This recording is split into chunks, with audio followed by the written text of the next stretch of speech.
I love Jameis, man. This is why I love Jameis. Yeah. I'm telling my kids Jameis Winston's the greatest player of all time. There's Tom Brady's 1 and Jameis is number 2. There you go. I wanted Jameis on the Rams so badly for this reason alone, for the vibes. Just the vibes, yeah. Yeah, literally, he's the MVP. He's If there was a vibes pick for fantasy, I almost want to pick Jameis every year to be a third quarterback just for the vibes. I feel like my fantasy team will play better with him on it. 100%. It's a locker room guy, you know. Need those. It is. I still want to see Jameis start again somewhere. I want to see him get one more shot, but I don't know if he will.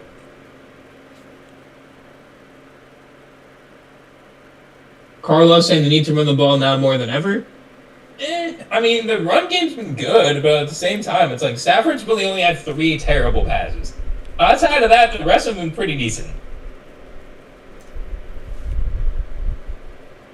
It's a little bit part of the game, you know. It's not really going to be perfect every single time down, every trip out there. You can't expect this offense to be, hitting on all cylinders every single time, especially in Week 4. Again, we got to remember that. It's still Week 4. It's still Devontae and Matthew Stafford, getting on the same page. You're dealing with injuries now. Now Puka's in the locker room, and now there's no one else to throw the football to. So now Devontae's going to get extra covered. I mean, there are always so many things that go underrated every single game, that we're kind of forgetting. It's not going to be perfect. It's okay. You're up right now. Okay, you got to punt the ball. It's all right, guys. It's all right. Yeah, it is okay. It is okay. We will see how this goes here. Well, says it's time for the Rams to sound the Taco Bell. That's actually that'd be a super creative kind of advertisement / every single time that Devontae goes out there, you're just ringing the Taco Bell bell. Every catch. I'm not going to lie, Taco Bells, they've gone too deep into the story for those commercials. But every time they moved they made a big deal about moving the Taco Bell from Vegas to LA, and it's like, all right, come on. But if you ring the bell every single time at SoFi for Devontae, every catch he makes, that'd be kind of cool. That would be cool. Good stop there, by the way, by Cam Curl on that first down play. My stream is lagging. Cam Curl, by the way, having a great game today. Made it well, saying I'm a super creative person. Hey, well, that's good. Wait, didn't you say you rapped last stream? Or was that someone else? No, it wasn't. It wasn't Momo. Momo was a rapper. Man, we need the Spotify link. I don't know if he sent it last time. Oh, We need the yeah. Spotify link. Yeah.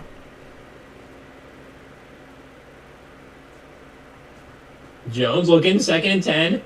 Checks down to Taylor. A little bit of room on the sideline. Landman puts him out of bounds. Going to be around a 3rd and 4. Did you see that father and son, by the way, in the crowd that were dressed as Indiana Jones? Pretty cool.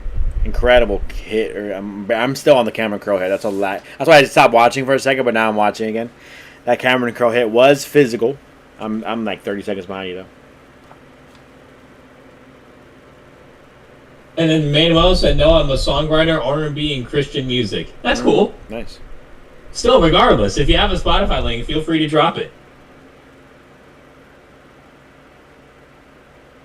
Manuel said they need to reserve the bell for a touchdown. Yeah, I'm down for that. Jones going deep. And that is actually caught by Adonai Mitchell. Gets by Forbes. Will he go all the way? For now, it's a yes. He fumbles it, but he does recover before it would have gone out of bounds anyway. So I think it would have been a touchdown regardless. But Mitchell and Cam Curl, I think, is saying he stepped out. So we will see. But for now, this is a big touchdown play to Adonai Mitchell. However, it looks like the Rams are not leaving the field defensively. It looks like this may be he stepped out early. Let's see. It's close. It looks like he may have stepped out to 3. He does fumble the ball before he gets in, but he does recover it. So if he's not out, this will be a touchdown. I don't know how he fumbled there. No one even touched him. Again, Colts got some good receivers. Adonai Mitchell, very underrated receiver. A lot of hand fighting on that possession. I mean, maybe I don't know. They were calling this a non-touchdown. Whoa. We'll see where the ball's placed. The Colts might be challenging this. By the way, if he fumbles the football and it goes to the back of the end zone, it actually might be a little bit very questionable. But I mean, bad play on Forbes. Someone says how bad is Forbes? Forbes isn't bad. He's been playing pretty well. He was there in coverage. I mean, that's an incredible catch and run. I mean, to catch that in stride after hand fighting with Adonai Mitchell and Forbes, the way they hand fought there.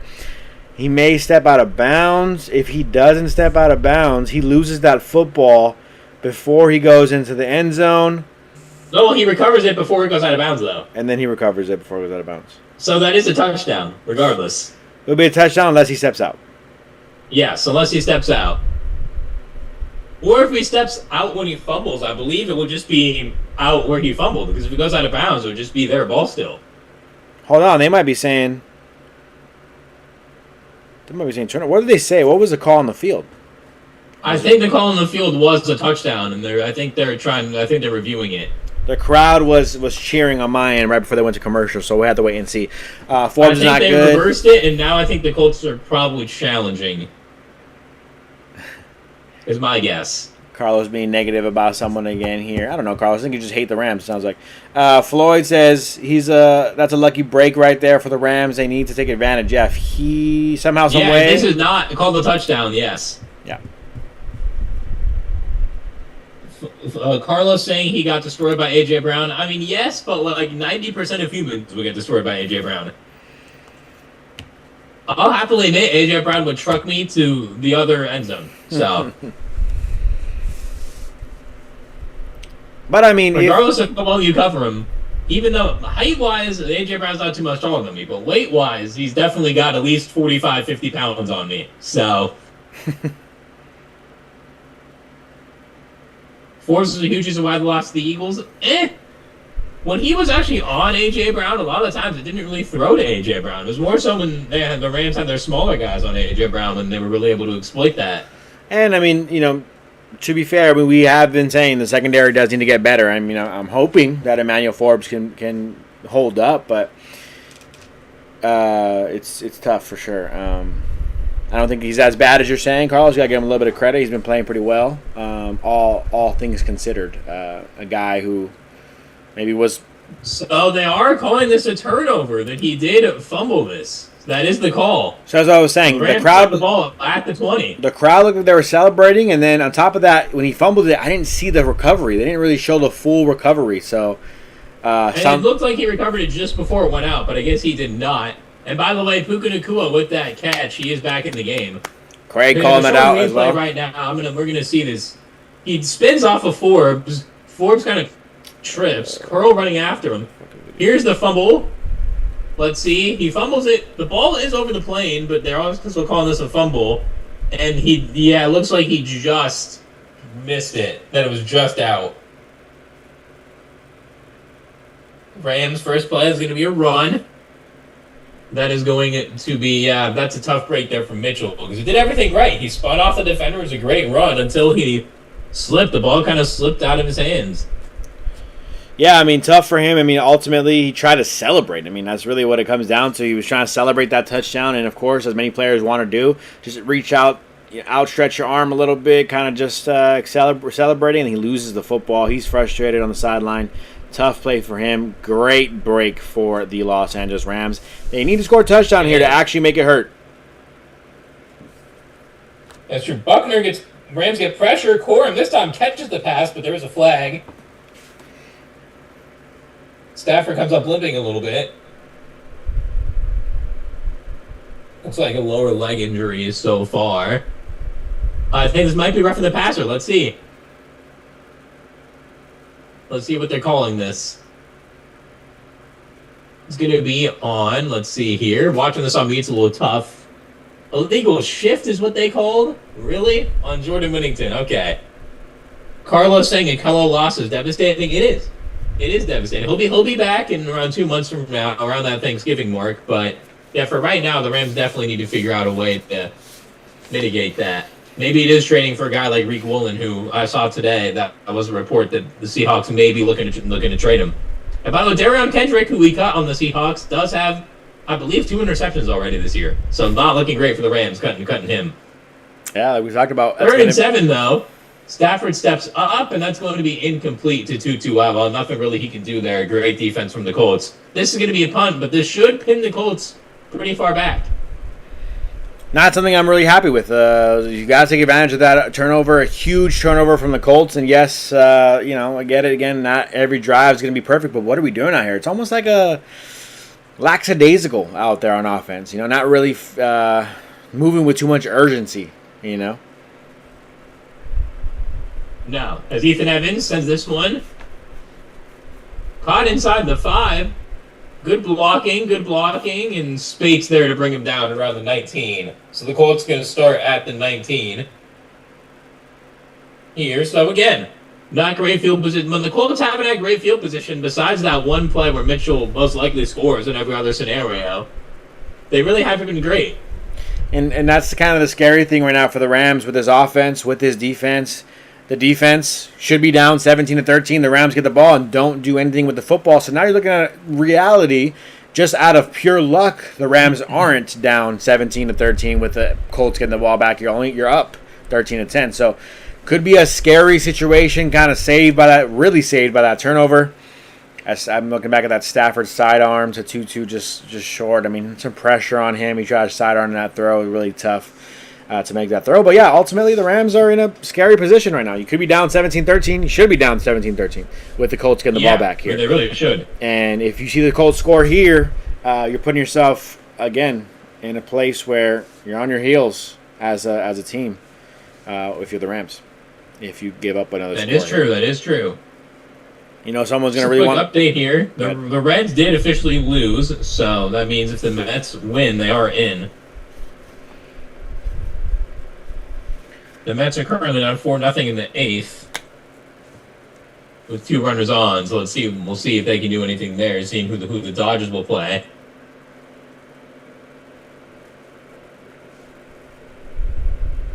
Carlos saying, how about trying to run it on first down instead of throwing it all over the field? They've been running on first downs. They have. You got to mix it up, though. You can't do the same thing every time. Agreed there.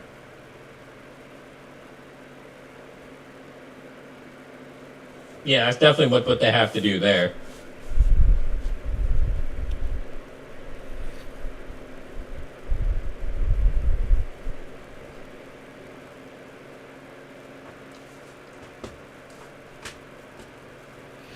Just checking through on other scores here, as it looks like Kansas City is up on Baltimore 20-7. Kansas City kind of getting their groove back, it looks like. Or maybe just a kryptonite to Lamar Jackson, Superman, Yeah, maybe. Raiders up 14-9 on the Bears here at halftime. I need some more Trey Tucker in that game. Yeah. Oh, Jamal Adams on the Rams. I keep forgetting. Not on the Rams, on the Raiders. Yeah, what's Trey Tucker doing for you? Let's look at the box score here. 2 points, something crazy. 1 rushing attempt for 5 yards, 1 reception, 9 yards. And he's returning. Yeah, not great. And the first play of this drive goes to Taylor. Not much there. Well, it's not great, but he already got double the points that David Montgomery got me, so that's Hey. It's a W. I'm ahead in that matchup, so I should be okay. The team I really need if you win this week with David Montgomery getting you 1.2, hey, that's reverse of Lad McConkey. Lad got me 2.1. I have a stack of Dak Prescott or George Pickens in another league, so we'll see if that does anything. Although I'm really anticipating Matthew Stafford. I don't know why I said Matthew Stafford. I'm really anticipating Micah Parsons to have 3+ sacks tonight. I'm calling that right now. Micah Parsons versus the Cowboys, 3+ sacks, in my opinion. And Taylor, nothing there again. Jalen McCullough comes in with a nice hit there on Taylor, making it 3rd and 9.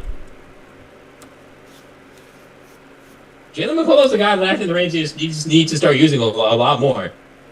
Yeah, I mean, mix him in there. He's playing well. I mean, let him fight for that for some more time.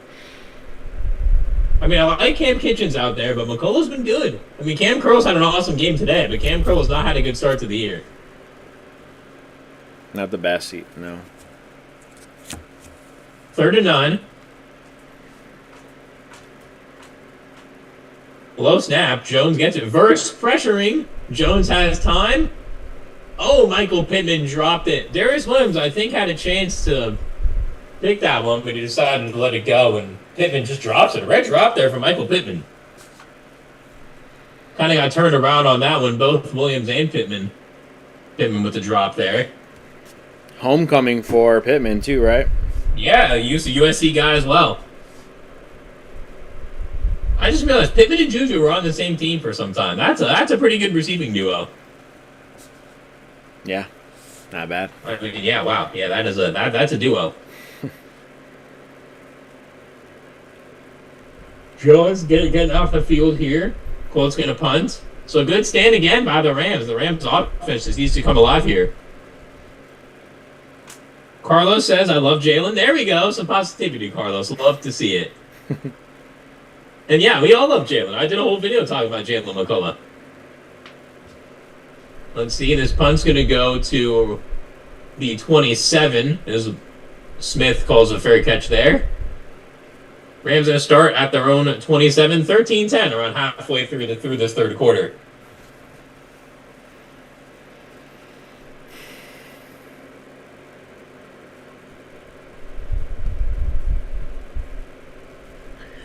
What do you think the Rams can do on offense to start diversifying the playbook here a little bit? Try to get some new guys involved. I really don't know. I mean, that's the biggest thing. This seems to be just kind of struggling to kind of get those first downs throughout this entire game. Maybe you're mixing in Blake Corum again. I think they just need to mix it a little bit. I think that's the conversation they're not really having. They're like going a drive where it's like Kyren, or Kyren a couple passes and you're already punting the football. They need to kind of mix it up a little bit. Give me some Kyren, give me some Blake Corum, give me some trickery a little bit behind the line of scrimmage. Give me some movement. I think that's kind of what's been lacking so far in this game. Maybe 2-2 running across the formation, things of that nature. I mean, those are things I kind of want to see a little bit more out of this team. Like Carlos is saying, just please run the football. CB saying Rams awfully lucky. I mean, really lucky to be up in this game right now at this point in time. Yeah, and they need to start creating their own luck and being aggressive on offense, whether that's feeding Puka Nacua, feeding Devontae Adams, looking for something creative to get this football moving. I mean, just not moving the ball down the field as much as you want it to be right now. No, they're not. They're not really moving the ball much at all here as we get to the updated stats from this game. Stafford, 18 for 28, 192 yards and a touchdown. Quarterback rating of 96, so decent. Kyren Williams, 9 carries, 70 yards, 7.8 average, so good for him today. Very good. Nacua, 8 catches, 129 yards. Devontae, still only 3 catches, 31 yards, and a touchdown. You talk about those Puka numbers like it's nothing. I mean, that's an incredible game so far. It's still some time left to play and build up on that. For sure. For the Colts, Daniel Jones, 13 for 19, 166 and a pick. Jonathan Taylor, 6 carries, 26 yards, 4.3 per carry, so good job here by the Rams. And obviously Adonai Mitchell, 2 catches, 84 yards, leading the Colts here so far. One of the matchups I had was the Rams D-line versus the Colts O-line, and so far, I would say the Colts O-line has been better, but the Rams D-line hasn't been bad. Like they're able to get some pressure. Yeah, that's the biggest thing. I mean, just continue to get pressure on them. Of course, you want to get some sacks like we've been talking about with Jared Verse, but it's not necessarily needed. It's not what you need to do. The sacks aren't everything. Just putting pressure on Daniel Jones. Don't let him get comfortable. He looked comfortable on the Adonai Mitchell play, right? He had a little bit of time just kind of to see down the field and look at where he wants to go. And if you just don't give him that time, it's going to be something that can really make it tough for Daniel Jones to see down the field, obviously, like any quarterback, right? But Daniel Jones especially, he's not as quicker making the reads as like a Mahomes, as a Josh Allen, as all these other good quarterbacks. And so, yeah, you want to keep the pressure on him. And so far, they've done a solid job of it. Yeah. No sacks. That is definitely true. Stafford, 2nd and 3, is going to go down and get sacked. And someone said, Carlos saying, looked like Stafford was good before halftime when he went fast. Yeah, I agree. Stafford was good in the hurry up. Carlos also saying Fisk has not been good. I will agree with that. Fisk has definitely had a bit of a down year. Hey, but he had a really bad injury. Let's not forget. He had an injury in the playoffs. I mean, don't forget about the Fisk injury. So, yeah, he's give him some time. Yes, 3rd and 11, though, for this Rams team. Looks like it'll be 3rd and Puka. This could be a chance to get Devontae involved again.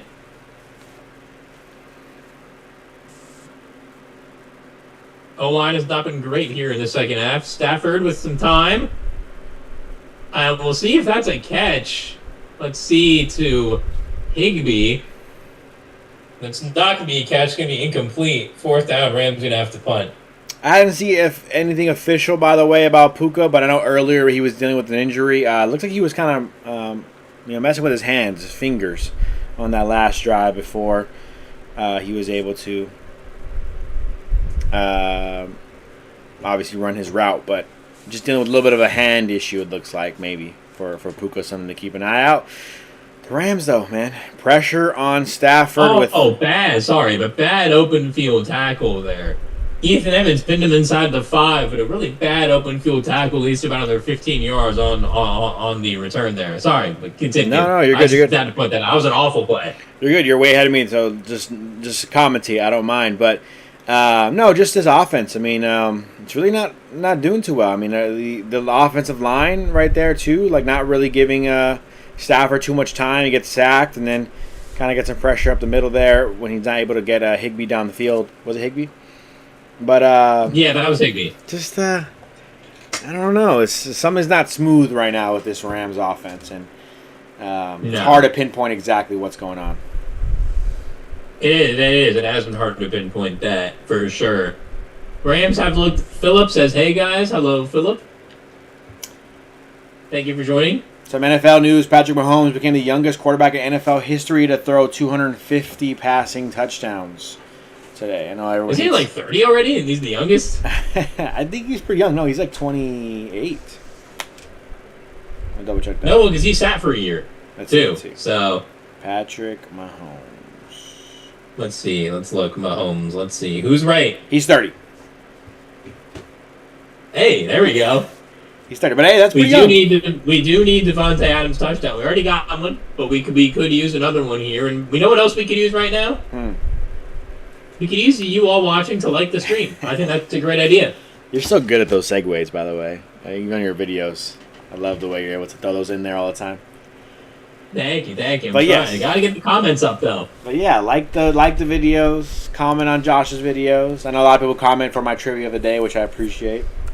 You can comment other things. Yeah, comment. You can even comment how your day has been going. Also, you can also comment fantasy football questions as well on both of our videos. We can answer those. Philip says he is 30. You're right, Philip. My bad on that. Because I only guessed 30 because I know that he sat for a year. If he didn't sit for a year, I would have probably said he was younger. Because he sat for that year, I knew he was a bit older. Manuel earlier said it's too pass heavy. That's why, Josh. I think they are looking to pass. It's so interesting though, right? When we're talking about football games and we're seeing the success or lack thereof success, right? You can be like, well, they're throwing too much or they're running too much, right? If the offense was struggling and they just were forcing the football to Kyren Williams and Blake Corum, what would we say? Throw the football. You have Puka Nacua. You have Devontae Adams. Now they're being aggressive throwing the football.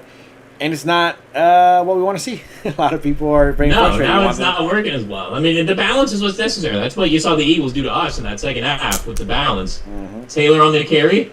It's about 3 there. Good stop there. Puna Ford and Ledman in there on that tackle. 2nd and 7. Sorry, excuse me.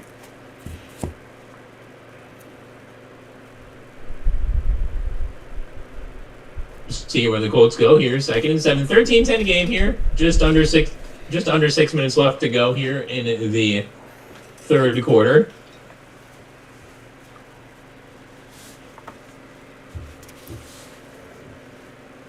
Jones alone. Now get Jonathan Taylor back there too. Screen pass. Quentin Lake reads it beautifully. Landman, Stewart, everybody's on Jonathan Taylor. Going to lose some yards. Great play by the defense. Quentin Lake. Bad play by Daniel Jones. Quentin Lake was already right there. And Quentin Lake just reads it beautifully. If you see this play coming up soon. I'm so behind. It's not even funny. But, it sounds like he went and read the play really, really well. I mean, that's one of the things you want your safeties to do. They need to do on those screen passes. You need your safeties to come in and be aggressive. Read that play before it happens. And looks like that's what Quentin Lake did. 3rd and 12. Quentin Lake has been, ever since week 1, he's been great. Oh, we got some pressure. Verse misses the tackle. Puna Ford there hits him, but Jones gets it out before it's a sack. Incomplete pass. Verse tried to dive for the tackle because he was kind of getting hit, but he couldn't get there. Quentin Lake. Ford, Tyler Davis, Kobe Turner, Byron Young, everybody got back there. Quentin Lake on that previous play, he said he blew it up. I mean, it's crazy. I mean, just the fact that he was getting blocked by Michael Pittman on that play. He just forced his way to make that tackle. Didn't allow Michael Pittman to hold him up, so great play by him. And then great stop, it sounds like, on the next attempt. Almost get pressure. If Verse didn't fall down, he would have had a sack. Verse kind of got tripped. He kind of tripped over the lineman that he pushed down. That's the thing, though. I mean, that's why you don't really freak out when you look at his sack numbers. Last year, 4.5 on the year. You can't freak out about it. He's still an incredible player who's going to get the job done. I mean, he was literally, the lineman literally fell right in front of him. He couldn't do anything about that. Literally. He was going to trip. What are you going to do? And also, great open field tackle there by the Colts special teams unit, something the Rams did not do on the Colts last return. That was an amazing tackle.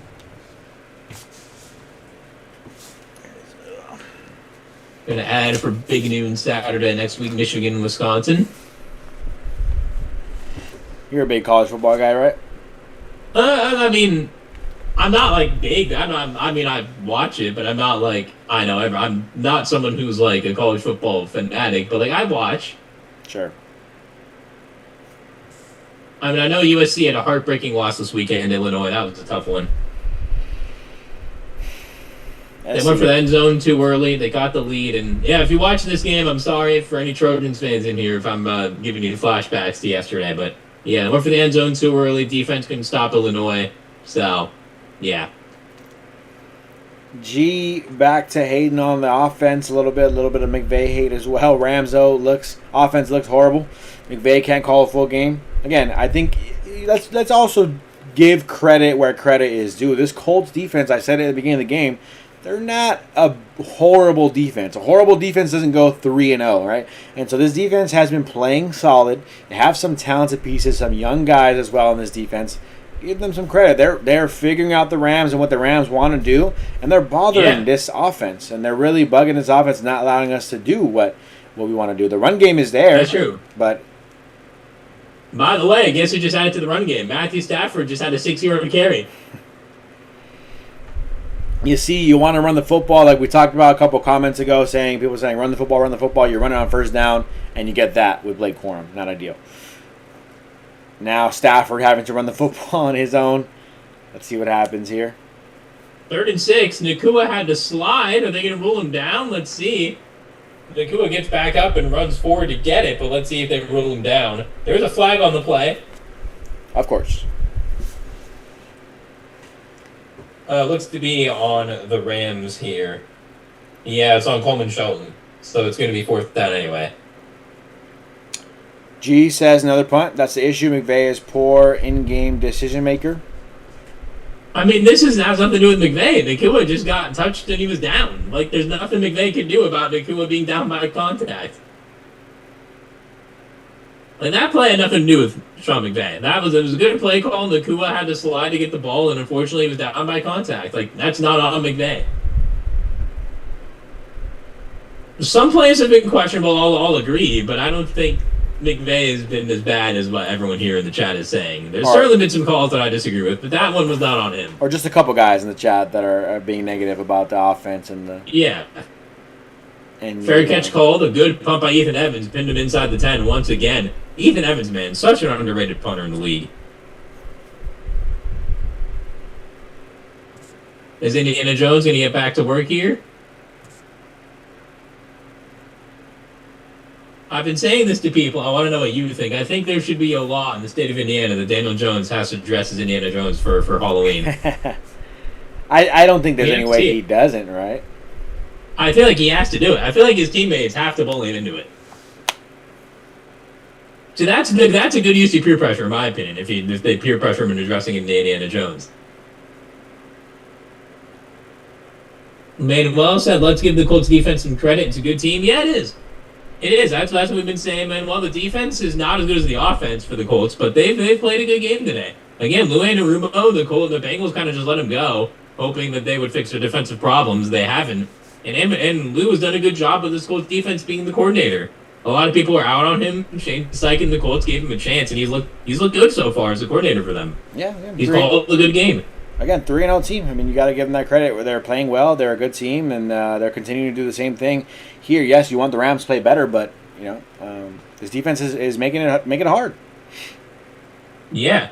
And also, just an baseball update, the Mets did lose, which means the Dodgers will be playing the Reds in the wild card round. Wow. The Mets lost. I think the Mets were up 4-0. No. I said they were down 4-0. They lost 4-0. Mets are down. Mets are out. So they out? Yes. They're officially out. The Cincinnati Reds, huh? Not what I expected. The Reds hold the tiebreaker. Not what I expected at all.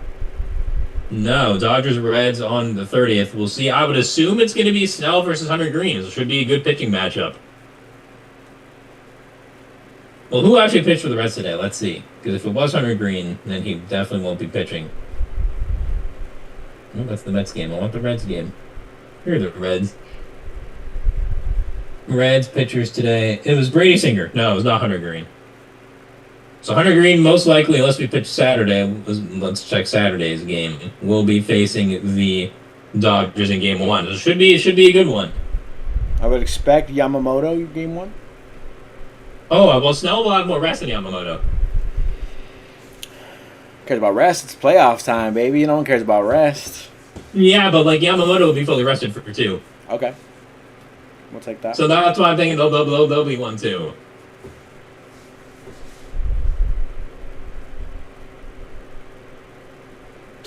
And I believe, it is going to be Hunter Green. Hunter Green, I believe, last pitched on Thursday. Yeah, so Hunter Green is going to be good to go for Game 1. Unless he's injured. I have not seen Hunter Green come up yet in checking Reds games. No, he pitched Wednesday. Yeah, so he will be good to go for that game. So yeah, that should be a good one. Hunter Green, Snell, probably Game 1. Daniel Jones to Taylor. Taylor, one of his better runs of the day, picks up around 7. G says the Rams should be dominating versus the Colts.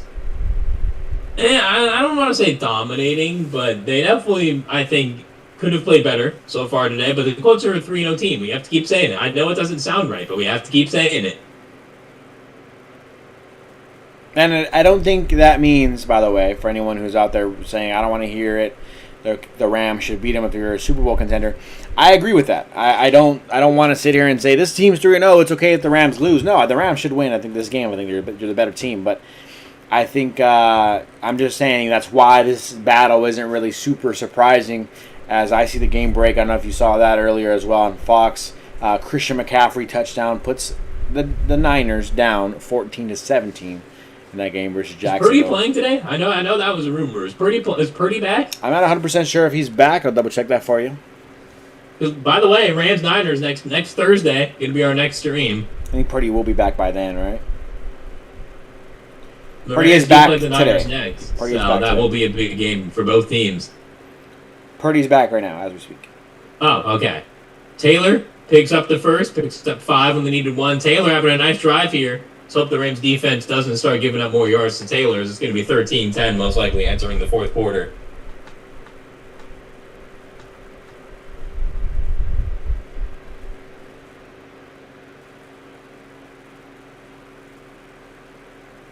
The Seahawks are way better than the Rams according to Carl. The Seahawks defense is awesome. I'll give you that. That defense is elite.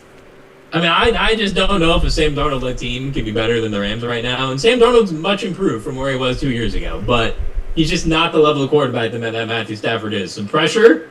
Jones right through the hands of Cam Kitchens to Michael Pittman. Kitchens was right in the right spot, but it's just a better pass by Daniel Jones there. Nothing much you could do there if you're Kitchens. Just an amazing ball from Daniel Jones. Yeah, I mean, your defense is there in the right spot. Don't make the play. Great throw. What can you really do? His defense, man. I don't know what we can do, but we gotta make a stop. You cannot go down here. No, you can't. Holding them to 3 is the goal.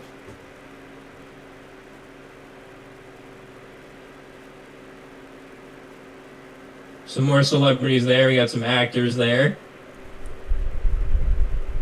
We have Madison Pettis there. I believe she was in, I forget, she's been in some She was in a kids movie when we were like kids. I forget the name of it, but I know who she is. And Madeline C. White. Be honest with you, don't know who she is. If anyone does, put it in the chat. We have Loud Luxury, the music group there.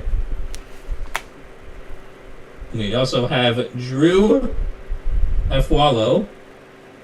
best-selling author. we got some celebrities out there for this game. Good to see always. It's always interesting to see who's out and about in LA, especially LA. That is true. Speaking about in LA, I don't know if you saw, but what's happening on Tuesday? What's happening? I don't know if you know, but Kyren Mafia-thon 3 is underway, the final one. No, I don't know this. And he hit 1 million subscribers on Twitch, meaning that LeBron is going to be shaving his head on Tuesday on stream. Wow. Yes. LeBron's going to be shaving Kai Cenat's head. Yes. Because there's not much hair to shave off LeBron's head, so just making sure. No, there's not. It might be a better look. It would be better look for KD if KD went bald. I've been saying it. KD just needs to go bald. But LeBron, I don't know what he did before the movie, but ever since the movie, the hairline's looked a little further up. So we have to see. Yeah, but I don't know what he did. Did he go to Turkey? We don't know. But Carlos saying to see how the Colts start to run it, then they can play action and have guys wide open. Well, Daniel Jones is also a different quarterback than Matthew Stafford as well. Oh, that's a nice drone shot right there. Wow. It's beautiful out there in LA today. First down. Jones fakes the handoff. Some pressure. Bad throw there. Josiah Stewart makes a nice tackle there. No gain.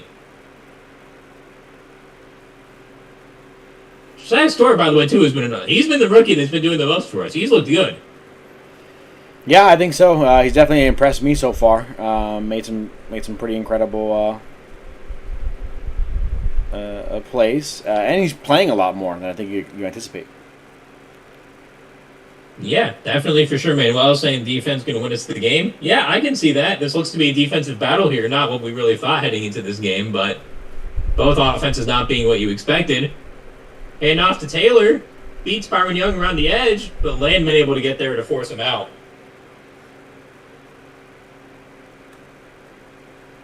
Good play from Landman there, saving a first down and potentially more. Yeah, Kyren Young Taylor just outspeeds him. That's really what he does there.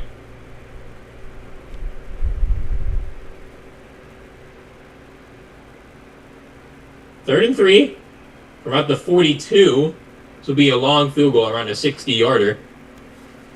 Actually, my bad. It's actually from the 37 on a 55-yarder. So we'll see if they decide to go for this field goal if they don't get it. Jones on the pass. Doolin wide open for a first down. Just a busted coverage there for the Rams. Story of the day. I mean, he's just not really playing super well on either side of the football, but defense, I mean, look. Blake just not looking. Defense, look, has been playing solidly. I mean, again, I think that big play, you take that away, which it literally was taken away from the Colts because of a fumble. Take that big play away. The defense has been playing pretty well.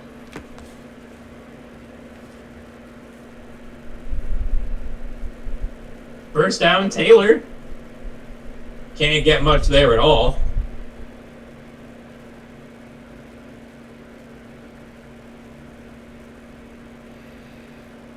Tyquan Thornton playing really well for the Chiefs. Touchdown from Mahomes. He's been good this year. It's a Tyquan Thornton. Yeah, I should have picked him up.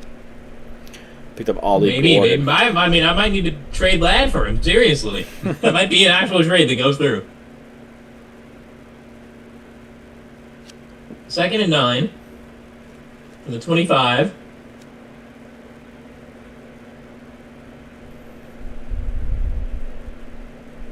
Jones takes the handoff. Verse pressuring. Tyler Warren wide open near the goal line. 1st and goal, Colts at around the 2.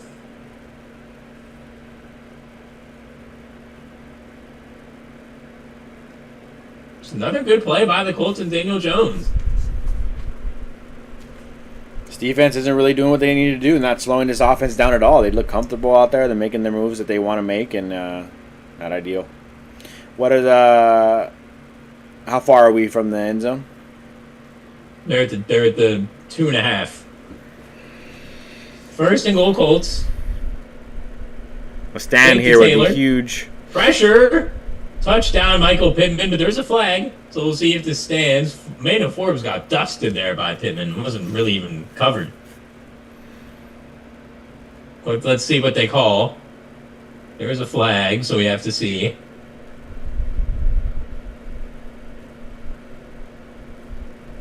Looks like it's going to stand, but let's see what the flag. I guess the flag has been picked up. This is a touchdown.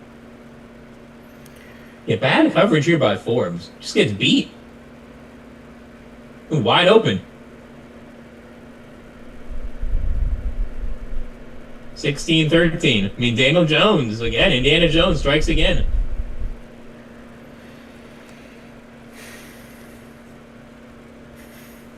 $17-13 Colts. Carlos says, wow, Forbes again, you guys said he was okay. Look, I'm not advocating that Emmanuel Forbes is the best cornerback we've ever seen. I'm rooting for the guy. He's been solid. I mean, look, this defense still is only giving up 17 points. It's the fourth quarter here, you know? So the defense is not playing awful. I mean, the offense is honestly more of my concern right now. This drive was not pretty at all. But the Colts, like CB says, the Colts deserve the lead. I mean, they've been playing pretty well. They've been just kind of now this second half really cooking up this defense. But the Rams offense, you cannot put up – we talked about this all last year as well. You can't put up 13 points and expect that to be enough. Your defense is doing a really good job. Now, again, credit the Colts defense. They are playing well. But – your offense needs to put up more than 13 points if you want to win football games. That is not going to get it done for you. And last week, of course, you had that horrible second half. You didn't put up more points. But again, it's still putting up points. Second half, you don't score at all. You can't expect to win that way. First half here, you're kind of close with this team that you want to kind of be beating a little bit more than this. And then now you're sitting at 13 points, just not scoring, not putting points on the board all game long. Fourth quarter, I'm not surprised to see you down 17-13. Yeah. Put the ball in the end zone. That is true. That is true. By the way, they just posted the video of Kershaw exiting the game. They had Freeman take the ball from him. It was a nice moment. It's awesome. Nice moment. They say Kershaw exit to start. The post said for the final time, so maybe you're right that he will be a reliever post wild card round. I am right. Sometimes I'm right.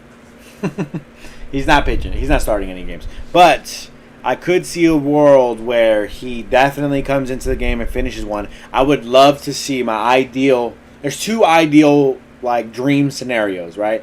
Last two World Series, I guess, you were able to see starters finish the game for the Dodgers as they won the World Series, right? Not going to talk about who the first one was, but the second World Series you win 2024.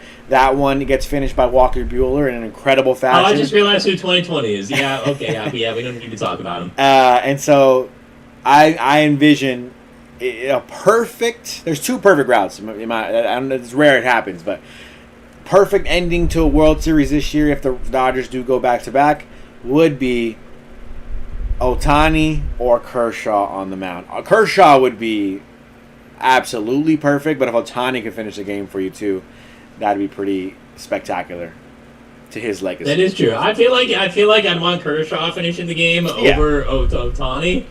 Ohtani could do it when they do the three-peat, when they three-peat in next year. Yeah, three-peat. They're showing Michael Pittman, Oaks Christian, and Westlake, powerhouse school, obviously, and obviously was great at USC as well. One of the most underrated receivers in the NFL, specifically because of how poor his quarterback play has been in the NFL. But he's a really good receiver, does everything right. He reminds me of an Amon-Ra St. Brown almost-esque. Oh, hang on. Kyren just fumbled. Let's see who gets this. And I believe it's going to be the Colts. The Colts recover the fumble from Kyren. Kyren has done such a good job not fumbling early on this year. Gets that when Michael Pittman's dad in the stands is hyped. SG is in the comments. He's a Rams hater and a Dodgers hater. He says Dodgers have 12 division No, titles. the Dodgers one's kind of out. I'll be honest. The And Dodgers only have had 2 some World chokes. Series rings. Well, we got cheated out of another one back in Yeah, 2017. we got cheated out of 2017 and 18. So 3 for 12. That's- I mean, but they're teams that win the division all the time. You don't expect them all to win the World Series. I mean, division titles is one thing, making the playoffs, Yeah. but it doesn't always mean you're a World Series champ. I would say they should have won. So that's 3 out of 12. That's not that bad. Well, 2019 you lost to the Nationals. That one was bad. Sure. I mean, the Nationals won the World Series, but like the way they lost that series was not good. Man, that fumble by Kyren Williams was almost comical, by the way. Sorry, Stanley. Yeah. You're right, Stanley. We're not trying to talk about football, baseball. We're getting some updates. Jones We're in pass to commercial. Warren is going to be caught. Fight for the ball with the Lake, but Warren is going to win the fight. This game is not over, G. You got to believe. The Bills were down 15 with 3 minutes left and they won. So it's not over. The Rams were on 26-7 against the Eagles, and the Eagles won. I'm disappointed and I'm losing some hope for sure, though. It was a comical fumble by Kyren Williams. Yeah. Just not even close. It wasn't even hit that hard. It just was awkward. He just lost football. It looked like he lost football before the guy even got hit. I mean... Although, by the way, the flag was offensive pass interference, actually. So, 1st and 20 now for the Colts. He did lose the football before he even got touched, by the way. Kyren Williams. Yeah, I don't know how he... That one, I don't know how he fumbled. I mean, he wasn't even touched and he lost the football. That's embarrassing. Yeah, that one was not great. 1st and 20, though, for the Colts. After the offensive PI, which surprisingly was the right call, because it's rare that offensive PI happens, but it did there. Taylor almost loses the ball, but hangs on, and that's going to be either a loss of 1 or no gain. Kobe Turner and Puka Ford on the stop.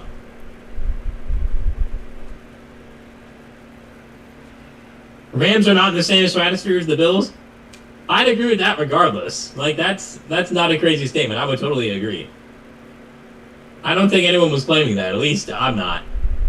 I mean, the Bills did struggle with the Saints today, though, surprisingly. So, they won, but it wasn't a great win. Jones screen to Pittman. Nothing there. Jared Verse on the tackle. Going to be a gain of 2, 3rd and 18 for the Colts.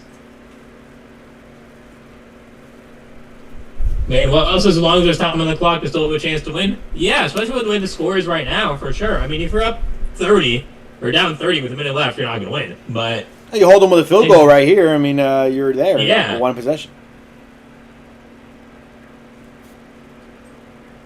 Run defense holding up still really well here.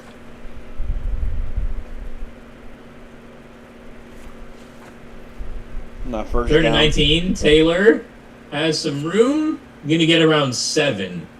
So, going to be a field goal here. Chip shot should be around a 35-yarder. And that's what you want.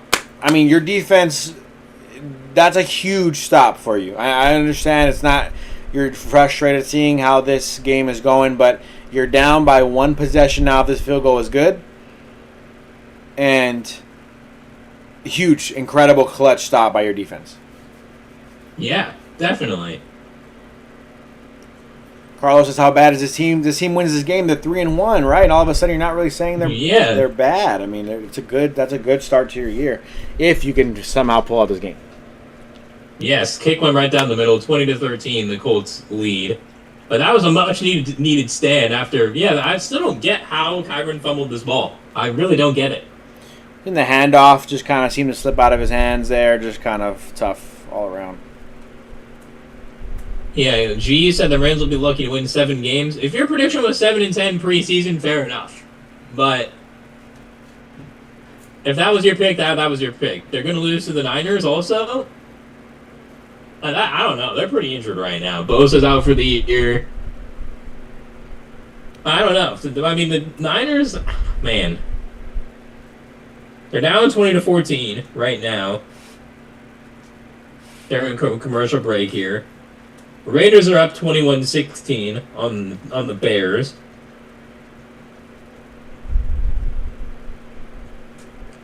See here, so not looking great for your. Trey Tucker not doing much for you still. No, but I'm good in that league. I actually am going to win that game with Matthew Golden and Trey Tucker in my lineup. Wow. Patrick Mahomes, my quarterback, kind of saving my day. He's over 30 points, I think, now. And then yeah, he is. Yes. Bijan Robinson, my first overall pick, at almost 30. That's good. Yeah, my team, I am getting absolutely dominated. I'm currently down by 38. Tough. Because I'm in a 2-quarterback league. My opponent had Carson Wentz, great pickup, 38. And Mahomes is at 30 for her. James Cook had 23. Keenan Allen didn't do much. Harold Fane and Zay Flowers aren't doing too much, but just the quarterbacks alone. I mean, I have Jordan Love tonight. So that should be good. Maybe he's playing the Cowboys, so we should get 40. He's playing the worst defense in the whole league, so yeah, should get 40. No, I'm picking the Saints. Sorry, the Saints are but Saints are just. The Cowboys just gave up how many yards to Russell Wilson, who lost his job 2 weeks later, and then they. But like the Saints are just. The Cowboys' defense is so bad. They gave the Chicago Bears hope that Caleb Williams is actually their franchise quarterback of the future. That's how bad. They reinstilled the faith in Caleb Williams and Chicago Bears fans. That's how bad. Caleb today is 15 for 27. Like, he's actually been awful today. He hasn't been on board. I already still had hope that Caleb Williams could be something decent. I'm just saying. Cowboys defense is pretty bad. Carlos, Fair. More negative talk. Maybe Carlos and G are just kind of one of those fans. Last place in the NFC West, Stafford needs to go. Maybe Carlos and G are just at that point as Rams fans. They want something new. And then let's be honest. Last year, again, I talked about this. Josh wasn't a part of the channel in November. But back in November, when the Rams were struggling, and it was kind of in a moment where I was talking about, I was on the channel in the early video saying we should rebuild this team. I thought it was done. I thought it was cooked. I thought it was time to move on. And then they had a great run last year, and now it kind of has changed drastically in terms of what the hopes and dreams are for this team. Yeah, that is definitely true. That is really what's happened. I remember as a fan watching those games and just seeing the bad start, and I was just like, all right, is this it? Are they going to trade everybody? And then they were so good. It was just like, well, you kind of got to keep everyone. Exactly. You got to give them a chance, one more chance, and they are giving them one more chance here. 2-1, down 20-13, Rams with the football. Josh, take it away. Kyren What's happening? Stays in bounds, gets to the first down, do a little toe tapping. I like that. Keep Kyren in the game, give him the ball right away. That was a fluke kind of fumble, in my opinion. Shouldn't have happened. Mad at him for it. But let's not act like he's going to have a fumbling issue today. Give him the football. Oh, that's a face mask. The refs clearly missed a face mask call, too, on that attempted tackle by the Colts. That was a clear face mask, too. That wasn't even close.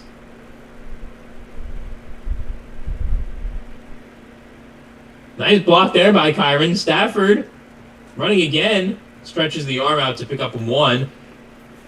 Bad penalties. That is all on the coaching from Carlos. No, it is not. I don't really understand how all penalties are on coaches. I do get frustrated by that. The coaching needs to be better, I guess, because you need to prepare your guys to not have as many flags, but you can't really say that all penalties are on coaches yet. Yeah, you can. Stafford to Nacua for another first down.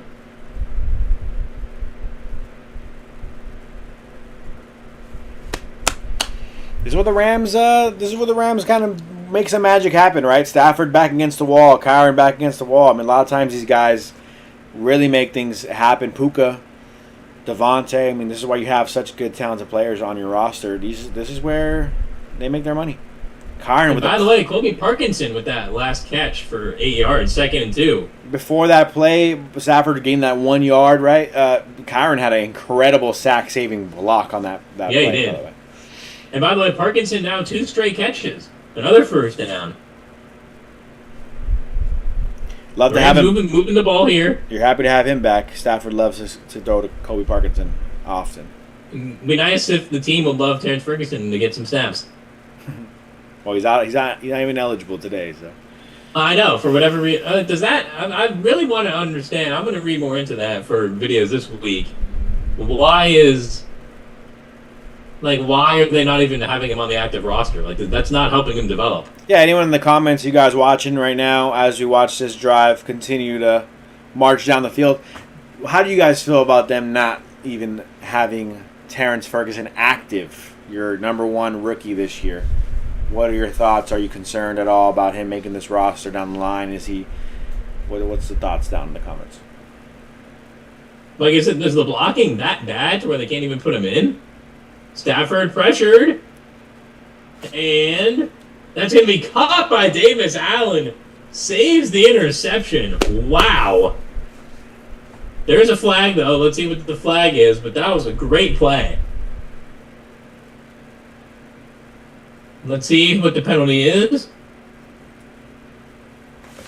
Offensive holding. Kevin Dotson. G's a Ravens fan. Okay, that makes some sense. G, I mean, okay, I understand why you're angry, G. I totally understand. G, you're taking your anger out on some Rams fans out here, just having some hope for our team. That's yeah, why cut us we some didn't do anything slack. to you? Sorry that I have Mahomes in fantasy. I mean, I understand. The Ravens have not looked great this year. They haven't. I understand, but we didn't do anything to cause that. Yeah. If the Rams were beating up on the Ravens right now, we can have some conversations. But yeah, then we'd be like, all right, I understand. But, like, no. Second down, Stafford. Wide open, Devontae Adams pick up around 25. Sorry, fantasy gets me excited. The fantasy aspect gets me excited. I'm only in one league, and I'm going to get crushed this week. I'm done, so... Game break here. They're showing Gino. Pass to Genty yet again. Genty gets in the... Wow.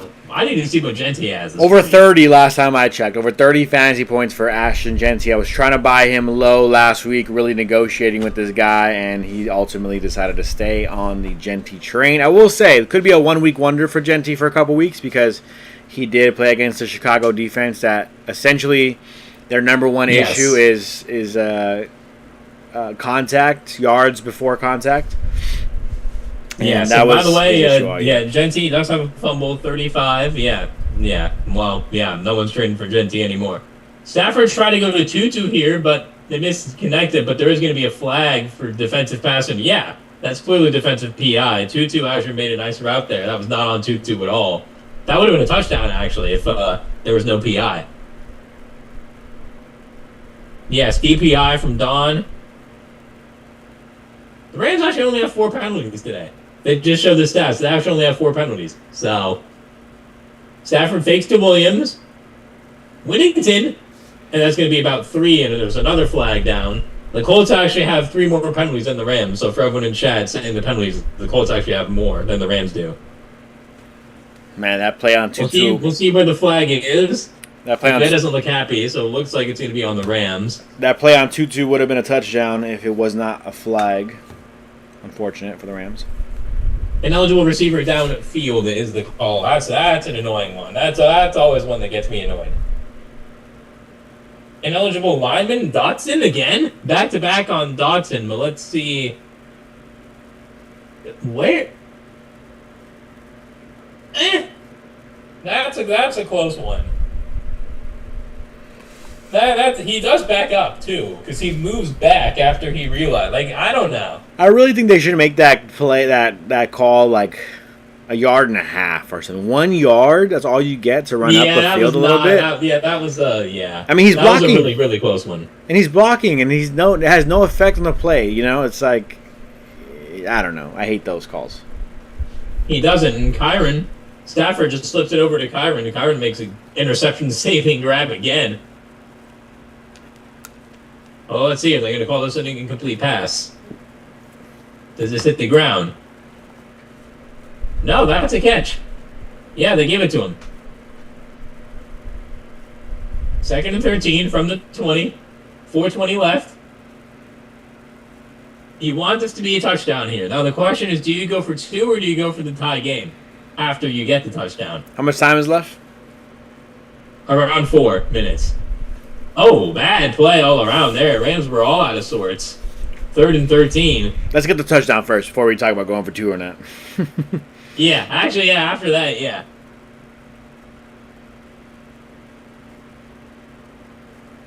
McVay is choking it up as usual. I mean, you have John Harbaugh as your coach. I wouldn't be talking. I'm sorry, but I have to tell you that now. Now that I know you're a Ravens fan, I would not be talking about choking leads. Why did they pay $10 million? I can give you a whole graphic of John Harbaugh choked leads this decade. I'm not going to. But I don't want to hear that from a Ravens fan. I just don't. 3rd and 13. Screen to Puka. Going to be around a yard short. Are the Rams going to go for it, or are they going to kick? 1 yard short. You got to go for it. 4 minutes left. It's no time to play around. Go for this one here. You're right there. Be aggressive. You made too many mistakes this game to give up this opportunity, I think. Yeah. It was a good play by Puka. Able to even get close there. Well, don't do another QB sneak. Let's not do that again. Yeah, anything but that, please. It's 4th and 2, actually. But they are still going to go for it. Looks like it's going to be a pass play here.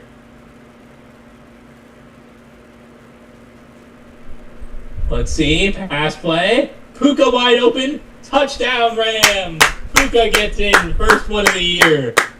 So now we can have the question about going for 2. Yeah, now you got the touchdown. 4 minutes left, or a little over or under 4 minutes left. 3:20. I want to just kick it. Let's. We made too many mistakes today. They might get the ball back. The Rams could get the ball back here. Let's just the only kick thing it. is the Colts only need a field goal to take the lead. Tie the game. I'm okay with tying the game here. Let's see. Stafford again with a nice little touchdown pass there. Nacua finally getting in the end zone there. Love to see it. They are going to go for the kick. That has been decided. Puka Nacua, 13 receptions, 170 receiving yards, 1 receiving touchdown, 30 fantasy points in my half PPR league. Wow. Oh, half PPR? Hang on, we got to talk about that for a second. Yeah, what's wrong with half PPR? I mean, same thing, right? Half Half PPR? Oh, man. If you go full point, I mean, just another I only play full PPR, I'm just saying. I mean, it's better than no PPR should not be allowed. We used to do that. But PPR just makes sense. Half PPR makes sense, I think, because I don't like when guys are getting a bunch of points for 1 yard catches. You know, it's like half a point, cool. You got to catch. Fair. I mean, yeah, that is fair. I hate the no PPR is the worst. A full point for just catching the football. You need to get a couple yards, you know, to make it worth it. Fair. I mean, yeah, that is fair. I mean, it's better than no PPR. I talk about this. My dad's in my fantasy football league, and he always makes such questionable decisions, yet he drafted Travis Etienne. He drafted Puka Nacua. He has Michael Pittman, and he has Lamar Jackson. His squad right now is 127 points with Lamar at 13 fantasy. Kincaid just tied in. That's a pretty decent team. His team is stacked. That's a pretty good team. What round did he get Lamar? Because who was his first overall pick? Was it Puka, or did he get a running back first? I think his first pick looks like Puka, yeah. So who were his running backs then? He took Puka a little early. He has Pacheco and Etienne. So when you're looking at his roster beginning of the year, you're like, this team is awful. And then now Etienne, 20 fantasy points. Pacheco almost 10, which is solid, you know, as a running back too. Yeah, I mean, Etienne's been good. The Pacheco pick, I don't know. I was a big Pacheco guy. I had Pacheco a couple years ago, but I don't know about now. I agree. I'm just saying, fantasy football-wise, my dad has the most fantasy points in the league. Wow, all right, fair enough. Puka Nacua dominating. I agree. His team looks questionable, in my opinion, but yeah, he's number 1 in the league. Going to improve to 3-1 after today, I think.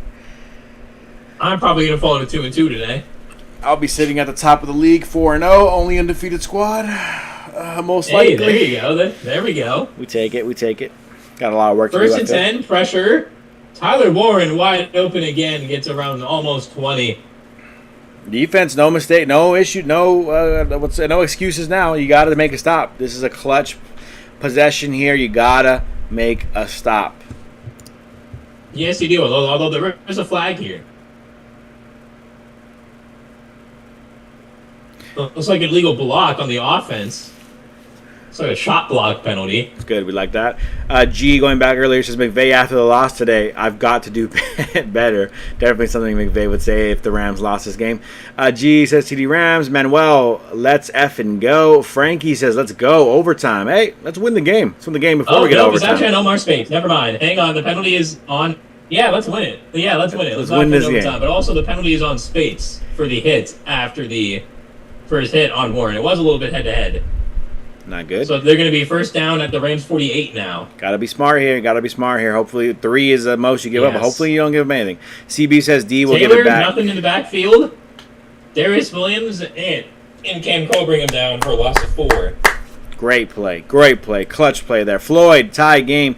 G says Rams should be winning if Kyren didn't fumble. CB says old gray beard Stafford creates the do or die, then converts. But against good teams, they come back. Yep. So Stafford knows how That's to what get it good done. teams do. Good teams are going to come back. Yeah. 2nd and 13, 3-yard loss.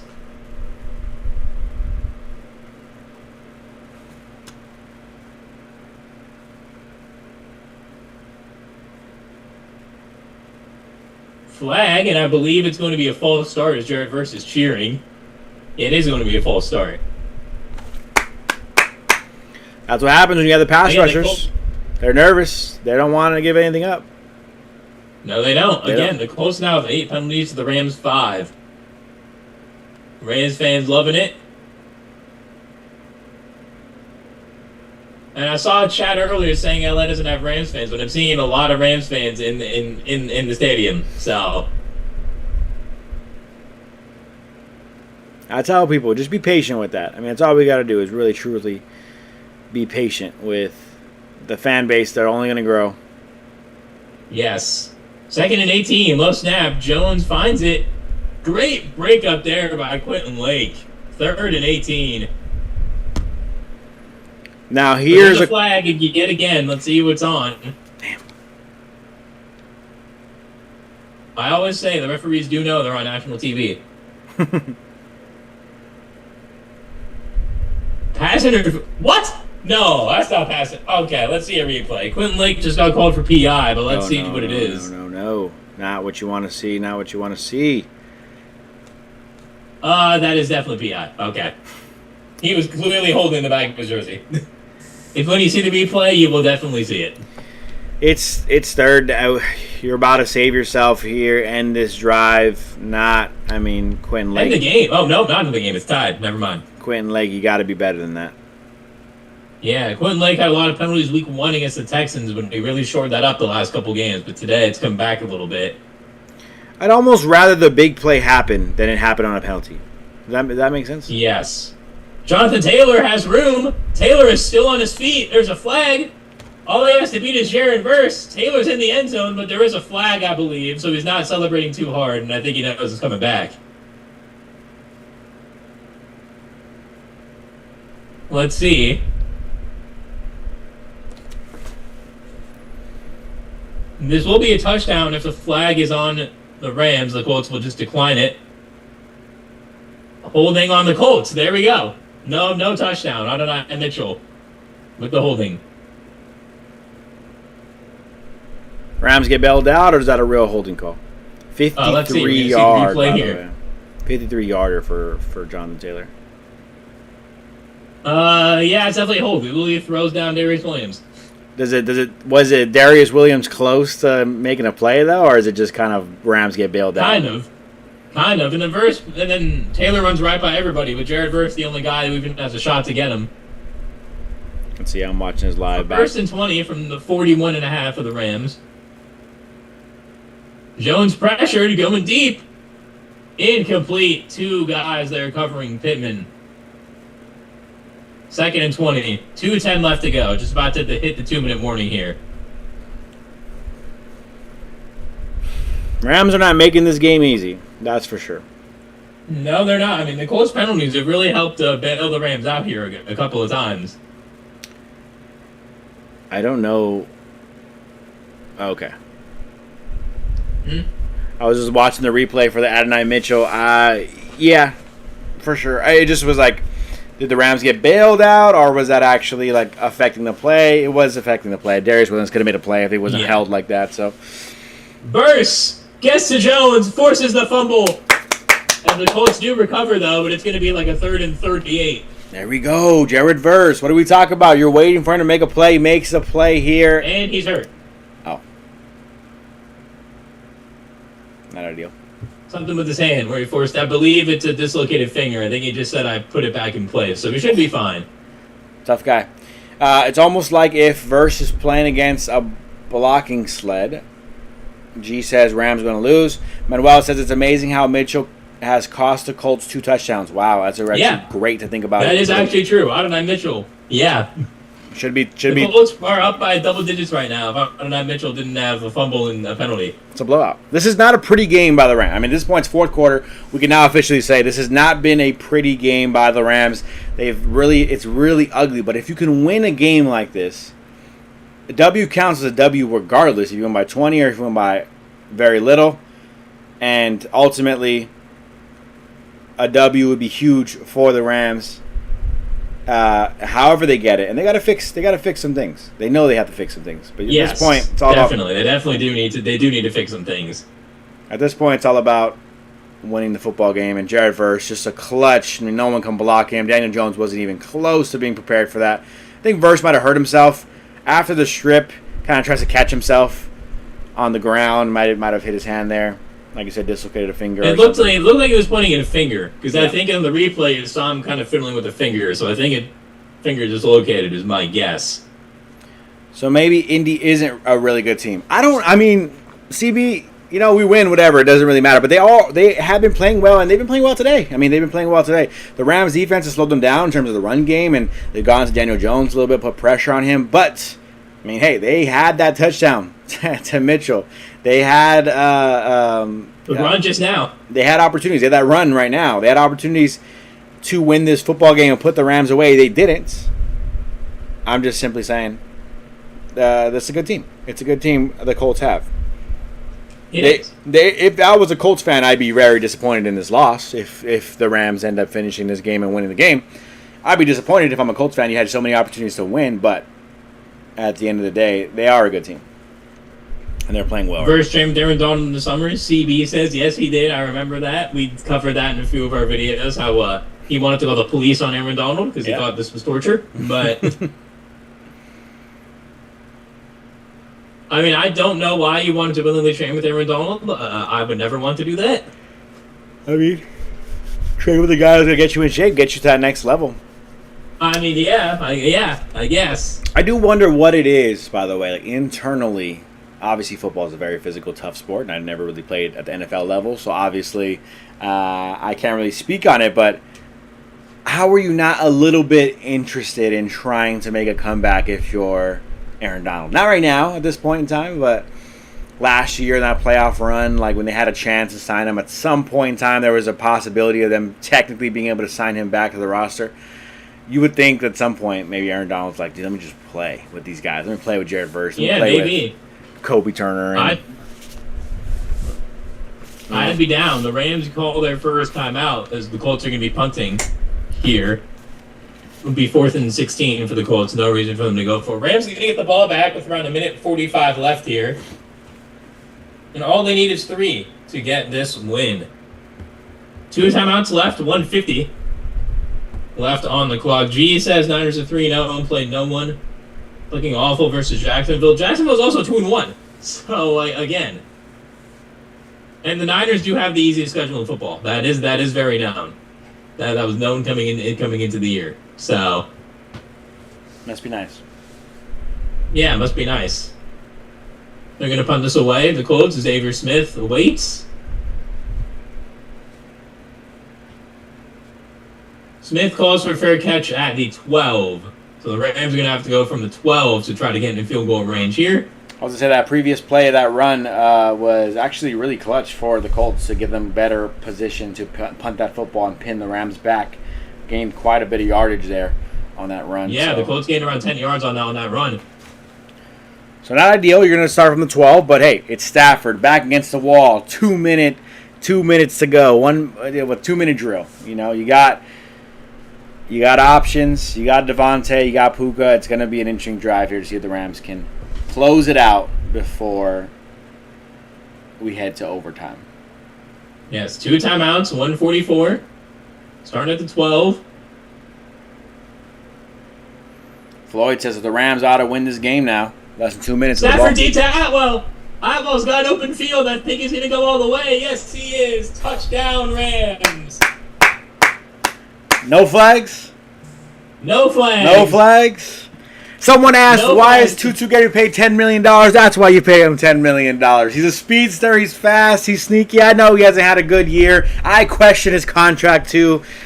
Tutu Atwell, sneaky good receiver for you when you need him most. You have Devontae Adams, you have Puka Nacua, you have Kyren Williams, you have Tyler Higbee. And who do they go to? Their $10 million man, Tutu Atwell. Wow. Let's see what it's looking like here. Looks like he was out of the slot. Snap, just quick little out. Oh my goodness. Goodbye. See ya. And guess who's chasing him down in that video, by the way, in the highlight? Who is trying to catch up but not even coming close? Cam Bynum. Oh, his name's Cam, not Cameron. I think he got distracted by the fake crowd noise. Cam Bynum. The fake crowd was so loud at SoFi that Cam Bynum couldn't catch up to Tutu Atwell. He's probably the one that got lost there. Matthew Stafford. Tutu Atwell. Bang, bang. 20 seconds. That's all it takes for them to say, let's close this game. Yes, however, that's right to the USC game, though. USC scored pretty quickly. They gave Illinois around a minute 40. Illinois went down and kicked the field goal. Here, the Colts do need a touchdown. They'll have around a minute 25 left. Quite a bit of time. Rams defense, you got to play. You can't act like this game's over. There's too much time left. The Rams Don says Tutu earned that dough. G says Tutu. Manuel says although Adams has not had a productive game, it's his presence that has allowed Puka to have a good game. Wow, 2-2 from Manuel. CB says Atwell was too small, I thought, but if all alone, he's okay. Manuel says Stafford was looking at 2-2 the whole way. The Rams Don. Cam wishes he was Andrew Bynum. If we're talking Andrew Bynum pre-knee injuries, maybe. Yeah, the Lakers Andrew Bynum. All of Andrew Bynum, I don't know.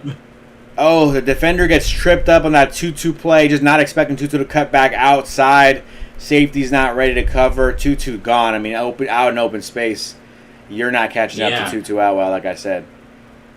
No, nobody is. No one is there. Nobody. Now here's a question. Here's a question for you. As G just says, he should not have scored that early. Hey, I'm happy. Tutu gets a touchdown, take the touchdown. But would most people say the logical thing would be he stops at the 2-yard line? Like, would that be the thing to do? Is that the proper thing to do, quote unquote? Maybe. We saw Saquon do that in the game last year for the Eagles. He stopped at the 2, and they took an extra, I think it was like 28 or 29 seconds to score. But, I mean, the Colts have to go from the 11, just like the Rams had to do. Colts 127 left, 3 timeouts. Pressure. Jones, quick pass to Taylor. Taylor gets the first down. CB says McVay keeps Atwell because McVay is taller than him. And he can do that. It's actually 2nd and 1. They're going to rule Taylor down. Maybe McVay wants to feel taller than a player. Who knows? Low snap. Jones recovers. Wide open on the sidelines. Adonai Mitchell, who steps out of bounds there. Well, still, the Colts do have 3 timeouts with a minute left to go. Looking at that replay, Fox on NFL says, or NFL on Fox showed the replay. They only had 10 men on the field for the Colts possession, where Atwell had the touchdown. So that's what threw them off. Didn't have enough players on the field. Oh, well, that's not a flag. The flag is only for too many players on the field. No, 100%. But it's Colts making a Colts mistake, if you will. You talk about that team not expecting to be this good. That's part of their franchise, part of their coaching staff, part of their needs and their organization that they need to work on. Can't have that happen. Yes, false start here for the Colts as well. They just called another false start here on the Colts.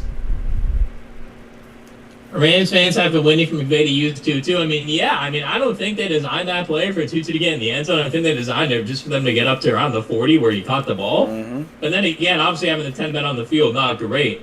Quentin Nelson flagged for the false start, something I did not expect to see ever. But he is flagged for the false start there. Going to be 1 minute left exactly. Colts still have all 3 timeouts. There's a 27 of the Rams, 1st and 15. Jones going deep, pressured. 2nd pick of the game by Cam Pearl. Ice this one up. If you get pressure on Daniel Jones, he's going to show you why the New York Giants had to move on from him. They were patient with him. They waited many years. They paid the man some money and eventually had to say enough is enough. We got to move on from him. I don't want to hate on Daniel Jones, but you put pressure on a quarterback like Daniel Jones, he's going to make a mistake. Cam Curl, interception, second pick of the game. This safety room making plays for you. Doing a really good job consistently, week in, week out. Stepping up when it matters most. I mean, this defense has guys making plays all over. Kobe Durant also had a chance to intercept this ball too, but Cam Crow kind of mosses him for the interception. You see the snap. You see the pressure. Throws it down the field. I mean, what is he looking at? Daniel Jones, two guys in the area. What a pick from Cameron Curl. The Rams are actually running a play here, running it with Kyren. And now they'll probably just... Because the Colts do have some timeouts, so the Rams are going to have to run some plays here. By the way... G says, thanks, guys. See you Thursday. Thank you, G. Thank you, Appreciate G. it. Hopefully the Ravens can turn it around. Rams-Ravens coming up in a couple weeks, so it should be a good one there as well. By the way, on that interception for Cam Curl, first of all, two interceptions, which Dan Jones hadn't thrown one all year. He has two, Cam Curl, today. But on top of that, I mean... ballsy, gutsy to go dive for that interception, because if he doesn't catch that, Michael Pittman could be a house call, right? If he's not actually making that catch, of course, obviously he believes he can make it, but he had to jump up for that one. Hang on, we got Floyd in the chat saying, where'd you go, Carlos? Yeah, Carlos, you're being awfully quiet. G headed out too as well once he saw the Rams winning this game. Carlos, where you at? Bring some positivity back to the chat. We want to see you in a positive way. Floyd, shout out to you for asking where he's at. Manuel says, my poor young kids are coming into the room all scared because I'm screaming and clapping and yelling at the TV.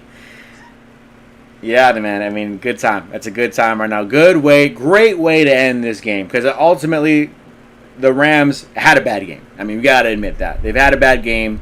They did not play super well today, but a W counts the same in the record book no matter how you get it. You got to be happy with the Rams finding a way. That's the one underrated thing about Super Bowl teams. They find a way even when they don't play well. And the Rams found a way in a game where they played pretty awful at times. Yeah, this was not great. McVay's hired an offensive coordinator. He does, actually. Mike LaFleur is our offensive coordinator, G.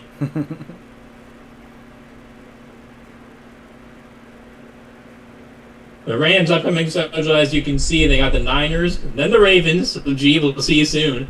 Jaguars in London. Then they play the Saints, and then they play the Niners again. Craig says, ground and pound to run out the clock. Let's go, Rams. Yeah, the Rams take their final knee. 15 seconds left. No need to run another play. This game is over. The Rams take the win, 27-20. And the Rams have their first 3-1 start since 2021, where they won the Super Bowl.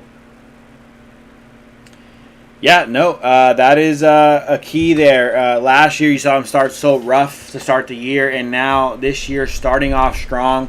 Back when they won the championship, gotta keep that same energy, keep the same mentality, just finding ways to win. You gotta find ways to win. Josh, you were right about championship team finding ways to win. Yep, Manuel, that's it. They gotta find a way to win. They did today, and hey, guess what? Next week, you start a complete new game. Who cares what happened last week? Who cares how bad, quote-unquote, you played versus the Colts? You have a whole fresh start next week against who we playing against, Josh, next week? They're playing the Niners. Niners next week. Big game. You want to win that game versus a division rival. Of course, you always want to beat the Niners. So you gotta want to see how that's going to turn out next week. But great way to finish this game strong. Lamar Jackson exits the game with a hamstring injury. Not great, Craig. Talking about the Ravens update. G says, how about finding a way to lose a game last week? Yeah, I mean, that was last week. This is this week now, G. That was last week. Again, you're a Ravens fan. I don't want to hear anything about finding ways to lose games from a Ravens fan. I'm sorry. It's 37-13, G. It's 37-13. The Chiefs are rolling on Baltimore. James Field says, horns up. And well, says, as great of a game that Puka had, Tutu is the hero. Tutu's the hero. Yeah. Stafford's the hero. Incredible play from Stafford. Stafford. Yeah, Cooper Rush is in the game for Baltimore. Sorry, but just had to. Stafford Had on to the fact check that. on the day, of course, that Tutu Atwell play helps a lot with his yardage, but 375 passing yards for Matthew Stafford, 3 passing touchdowns, no interceptions, a couple rushes for 4 yards as well. So great game, Matthew Stafford's best game statistically. I don't think it's his best game. I think going back to week, I don't know, what would you say, week 1 maybe was probably his. Where you looked at on week 2, You can say second half of week 2 was second probably half of his week best 2 was play. probably the best we've seen him play.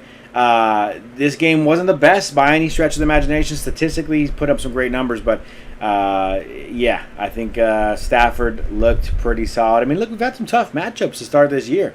I think Colts defense isn't nothing to sneeze at. Next week, you're playing against San Fran. No. Last week was Philly. The week before was physical Tennessee defense.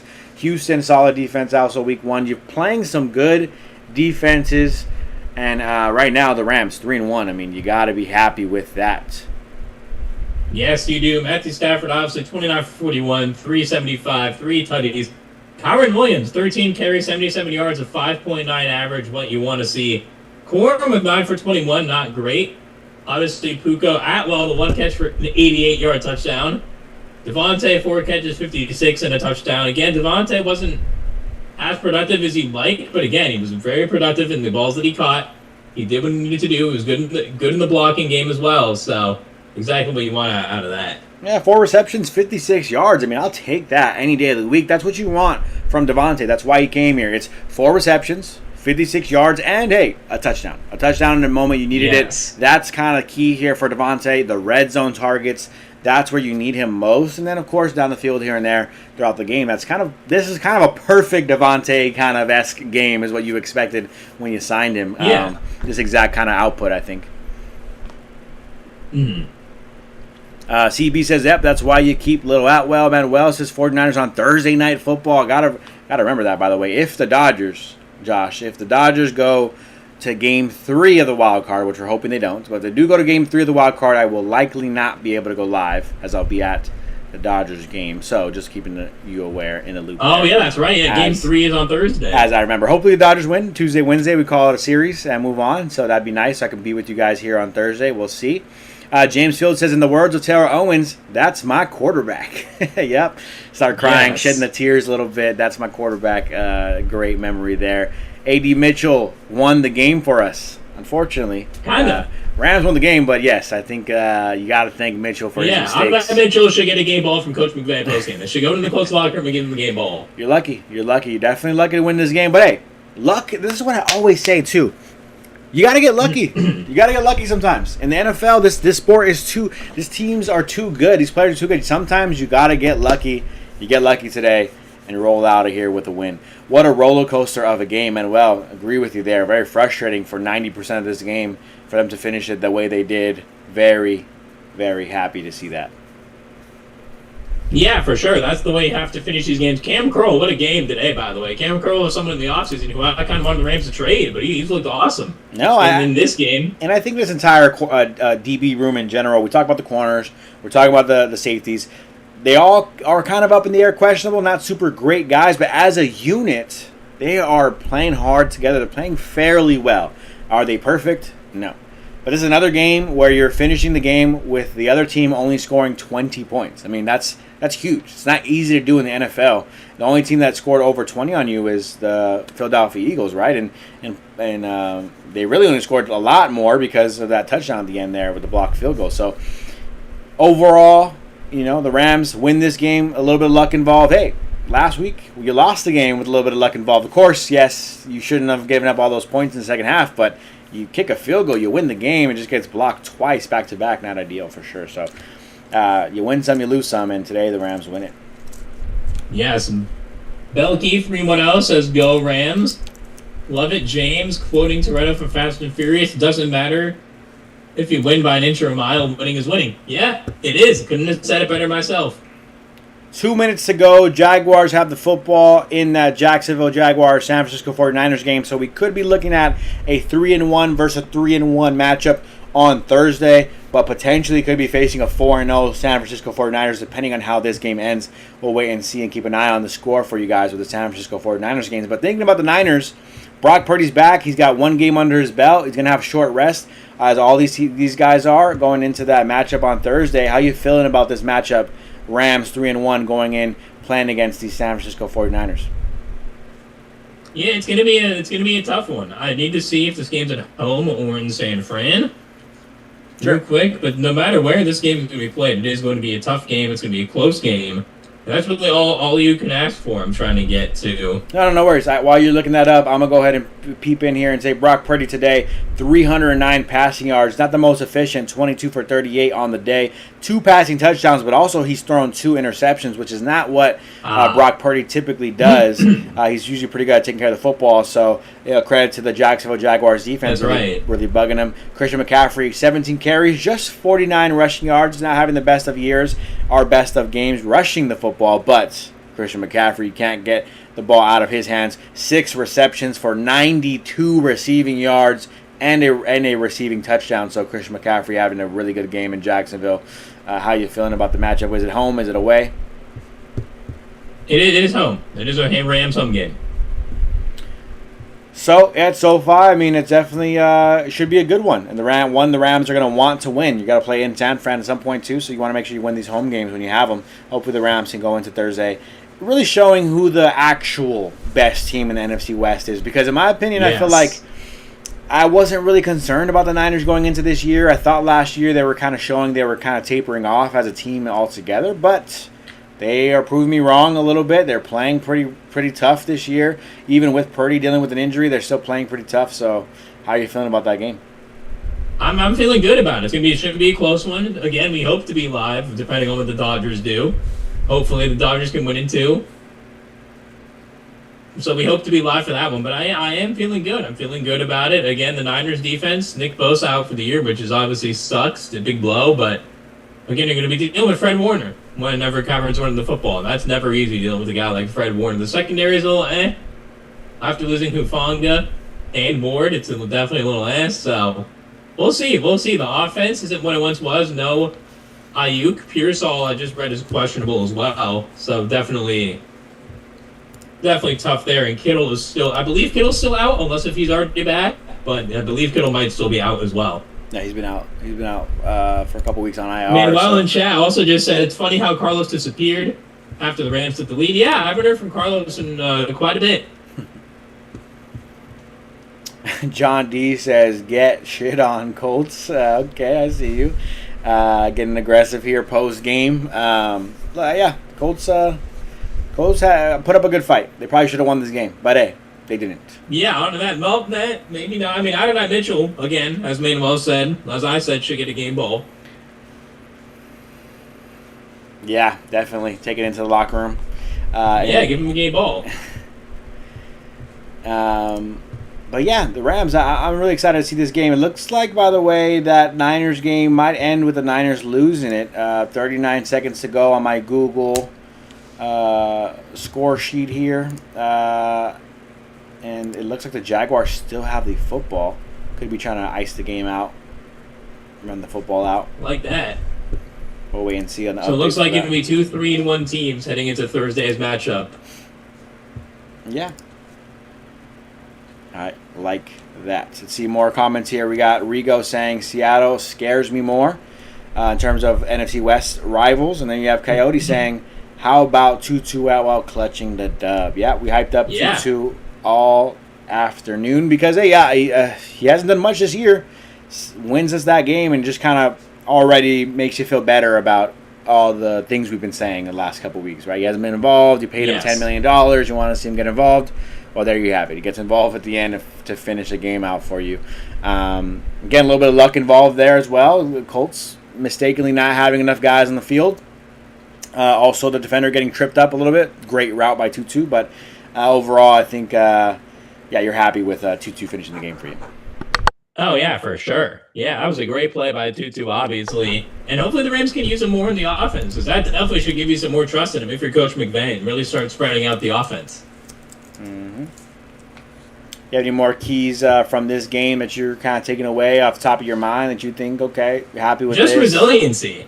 After last week, he wondered about the resiliency of this Rams team. Can they, if they're down, come back and win? Can they keep this game close? They did all that. Again, they had some help from Adonai Mitchell, but then again, the Rams still made the plays when they needed to. Cam Curl coming up big, Verse with the fumble, Tutu with the touchdown, Stafford with an amazing passing game. Despite some bad throws, he really, really ironed himself out in the fourth quarter, showed that resilience, and really did everything the Rams needed to do to win this game. And now, as you said earlier, Josh, you can wipe this game away. It's a win. It's an ugly win. It's a win.